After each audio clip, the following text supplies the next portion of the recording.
श्री शिवाय नमस्तुभ्यम। हर हर महादेव। दोस्तों, इस वीडियो में हम आपको गाय के दूध का एक ऐसा उपाय बताएंगे जिसको करने से कितना भी बड़ा दुख क्यों ना हो वो जरूर खत्म हो जाएगा।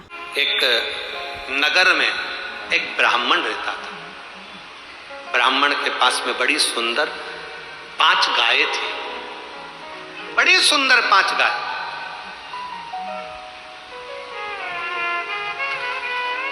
शिव महापुराण की कथा कहती है, बड़े ध्यान से सुनना।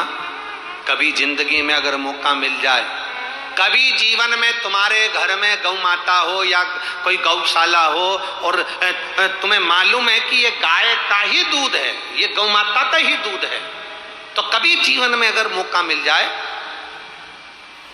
और अगर तुम्हें कोई कह दे कि तेरी किस्मत में सुख नहीं है, तेरी किस्मत में धक्के खाना लिखा है, तेरी किस्मत में दुख लिखा है, तेरी किस्मत में हमेशा धक्के खाना लिखा है, कोई कह दे तुमको, तो उसकी सुन लेना। और आखिरी में केवल बेलपत्री का ये बीच वाले भाग पर गौ माता, अगर देसी गाय अगर कहीं हो, उसका अगर दूध सुबह का समय का मिल जाए, शाम का दूध नहीं, सुबह का यदि दूध मिल जाए, इस बेलपत्री के मध्य भाग में, आप लोग आस्था चैनल पर आप इस पत्ती, बीच की पत्ती के मध्य भाग में थोड़ा सा दूध लगाकर, नीचे के भाग में भी थोड़ा सा दूध लगाकर, दोनों पत्तियों में गाय का घी लगाकर भगवान शंकर के शिवलिंग पर कभी मौका मिल जाए जिंदगी में एक बार, किसी भी सोमवार की अष्टमी के दिन शिवलिंग पर अगर लगा दिया जाए, जिंदगी में दुख तुम्हारे आसपास भी नहीं भटक सकता, सुख की अनुभूति होगी। दुख में भी सुख आएगा। किस्मत में दुख लिखा है वो तो आएगा, पर दुख में भी सुख की अनुभूति होगी। आएगा दुख, पर दुख भान नहीं होने देगा। पांवों में अगर ठोकर लगी है तो थोड़ी तो चोट लगेगी, पर जूता पहने हो तो ज्यादा लगेगी क्या? जम के तो बोलो रे, नहीं लगे, क्योंकि जूता पहन रखा, तुमने पहले से सेफ्टी कर रखी है, तो चोट नहीं लगेगी। ठोकर लगी, कष्ट हुआ, पांव में थोड़ा कष्ट हुआ, पर इतना नहीं हुआ। अगर नंगे पैर होता, चोट लगती तो ज्यादा लगती। ज्यादा आनंद।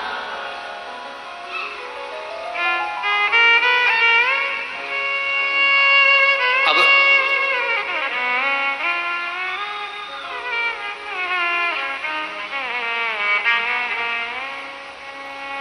बेलपत्री बीच वाली पत्ती पर ऊपर जम के बोलो गाय का दूध, नीचे घृत, दोनों साइड घृत, बाबा का आनंद करते हुए शंकर के शिवलिंग पर सोमवार अष्टमी के दिन कितना भी कोई लिख दे,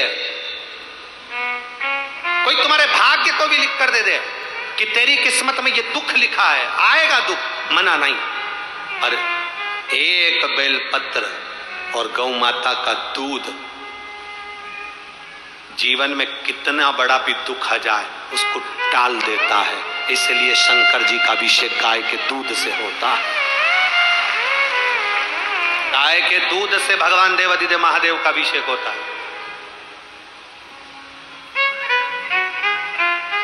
अब आज के जमाने में तो ना जाने कहां कहां का दूध लेकर आ जाए, तो भगवान शंकर को थैली का दूध, पाउडर का दूध, ना जाने कौन कौन सा, पर नहीं, भगवान के साथ में कभी छल नहीं करना। अगर आपके पास में गाय का दूध हो तो शिव जी को चढ़ाओ, गाय का दूध नहीं हो तो कोई नहीं कहेगा तुमसे कि दूध चढ़ाओ, आप तो भगवान शंकर को जल चढ़ा के आ जाओ। जल भी नहीं हो, बेलपत्र चढ़ा दो। बेलपत्र नहीं हो, शिव जी की उठा के शिव जी को चढ़ा दो। अब वो बेलपत्र भी नहीं हो तो भगवान शंकर के मंदिर में झाड़ू लगा दो। झाड़ू भी नहीं हो तो अपने पास जो कपड़ा उससे भगवान के मंदिर को पोंछ दो। वो भी नहीं हो सके तो मंदिर में शंकर जी के ऊपर जो फूल पत्ती पड़े हैं उसी को उठाकर भगवान शंकर का श्रृंगार कर दो। ये भी नहीं बने तो उनके दरवाजे पर जो दिए लगे पड़े हैं, ठंडे हो गए, बुझ गए, उन दियों को उठा के कोने में ले जाकर रख दो। अगर इतना भी ना बने तो मंदिर में कहीं जाला हो रहा हो, गंदगी हो रही हो तो उसको झाड़ दो। इतना भी ना बने तो मंदिर के बाहर से निकल कर जाओ तो शिखर का दर्शन करते हुए चले जाओ, तो जीवन का कल्याण हो जाता है। शिखर दर्शनम सर्व पापनाश।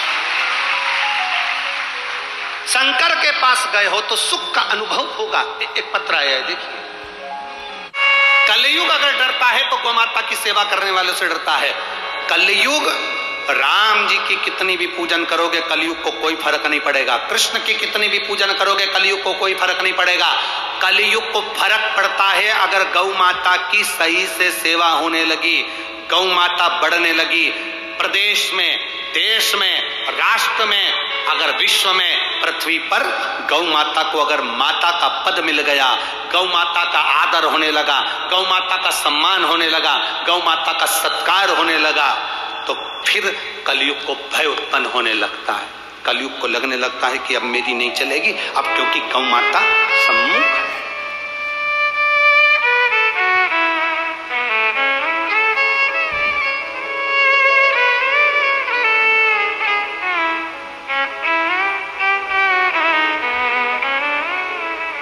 गौ माता की साक्षी है।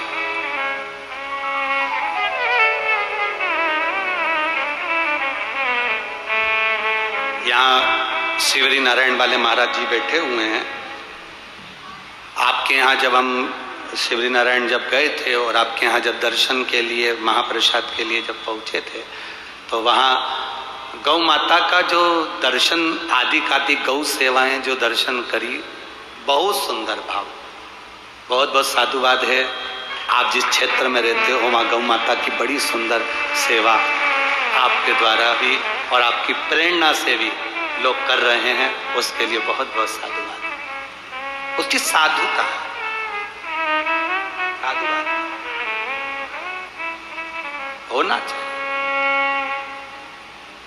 अगर भगवान ने ये मनुष्य का शरीर दिया है तो गौ माता की सेवा के लिए तत्पर रहना चाहिए, तत्पर। घर में गाय नहीं रख सकते, गाय नहीं पाल सकते, तो अपने घर से प्रयास करना कि कम से कम कुछ नहीं तो 1 रुपया ऐसा निकले जो गौ माता के लिए, हमारे पूर्वजों के लिए, हमारे पितरों के लिए और हमारे लिए जिंदगी में सार्थकता। कलयुग को राम जी से तकलीफ नहीं, कलयुग को कृष्ण भगवान से तकलीफ नहीं, कलयुग को सबसे ज्यादा तकलीफ है तो गौ माता से तकलीफ, गाय से तकलीफ। क्यों? गाय की अगर सेवा होगी तो कलयुग को भागना पड़ेगा, गौ माता की सेवा होगी तो कलयुग नष्ट हो जाएगा, गौ माता की सेवा होगी तो कलयुग बर्बाद हो जाएगा। तो कलयुग क्या करता है कि गाय माता की सेवा नहीं होने देता। कलयुग क्या करता है कि गौ माता की सेवा में विघ्न उत्पन्न करता है। कलयुग क्या करता है, गाय को बचाने की जगह कलयुग गाय को काटने के लिए तत्पर रहता है। भागवत जी सुनिए आप लोगों ने, अरे बोलो तो जम के सुनिए। भागवत जी में चरित्र आता है, राजा परीक्षित मुकुट धारण कर कर नगर के लिए निकला बाहर। क्या देखा? एक गाय और एक बैल को एक राजा मार रहा था। सुनिए कथा। एक राजा एक गाय और बैल को मार रहा था। पूछा तुम कौन हो? वो कहता है मेरा नाम धर्म है। धर्म? बैल? हाँ, तुम्हारे तो 4 चरण होते थे, तुम एक पांव पे खड़े हो, मेरे 3 चरण काट दिए, एक बचा, कलयुग बचा। गौ माता को देखा, तू कौन है? गाय कहती मैं पृथ्वी। तो तू रो क्यों रही है? ये कलयुग मुझे मार रहा, ये कलयुग मुझे नष्ट कर रहा। राजा ने कलयुग के ऊपर प्रहार करा। कलयुग के ऊपर प्रहार करा तो कलयुग ने देखा कि ये गाय मेरी निंदा करी है, इसको छोड़ूंगा नहीं। आप में से कई लोग ऐसे हैं, अगर कोई तुम्हारी बुराई करता है, तुम्हें गाली दे देता है, तुम्हें अपशब्द कर देता है, शादी में, ब्याह में, फंक्शन में कोई तुम्हारा अपमान कर देता है, तो तुम भी कह देते हो देख लिया ना इसको तो मैं निपटा कर मानूंगा, इसको तो छोड़ने वाला नहीं। बोलो सही है कि गलत है? कलयुग ने भी ये अपना लिया, कलयुग ने ये सोच लिया, इस गौ माता को मैं कलयुग में अच्छे से रहने नहीं दूंगा, दर बतर भटकाऊंगा इसको। अगर ये बच गई तो कलयुग नहीं बचेगा, और अगर कलयुग चाहता है गाय ना बचे, गाय समाप्त हो जाएगी, तो कलयुग और बढ़ जाएगा। ये पृथ्वी के पाप को आज भी गौ माता अपने सींगों पर धारण करी हुई है।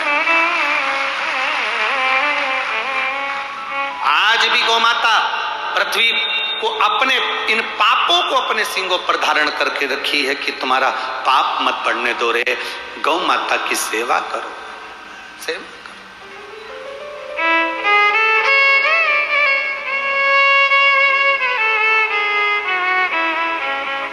जितना बन सकता है उतना करो। अपने बच्चों को भी प्रेरणा दो, गाय के प्रति जागरूक हो।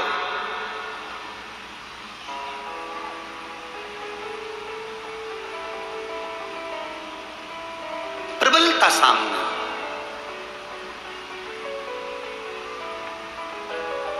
कलयुग की आंखों में गाय माता खटकती है, गौ माता खटकती है कलयुग। जिसके माथे पर पाप चढ़ा होता है, जिसके माथे पर बहुत पाप अधर्म चढ़ा होता है, उसको गाय अच्छी नहीं लगती, गाय खटकती है।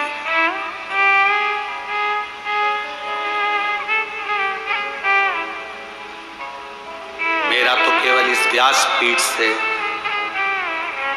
आप सबसे केवल इतना ही निवेदन कर सकते हैं,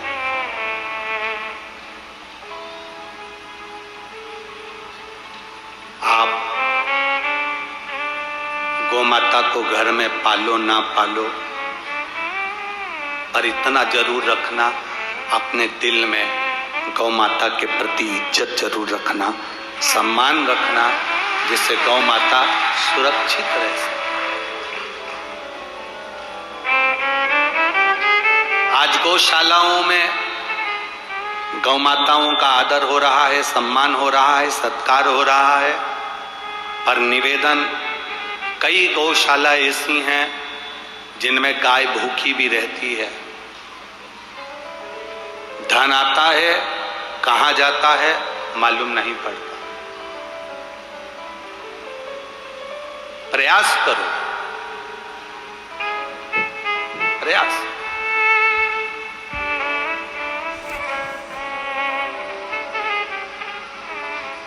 आशा करती हूँ वीडियो आपको पसंद आई होगी।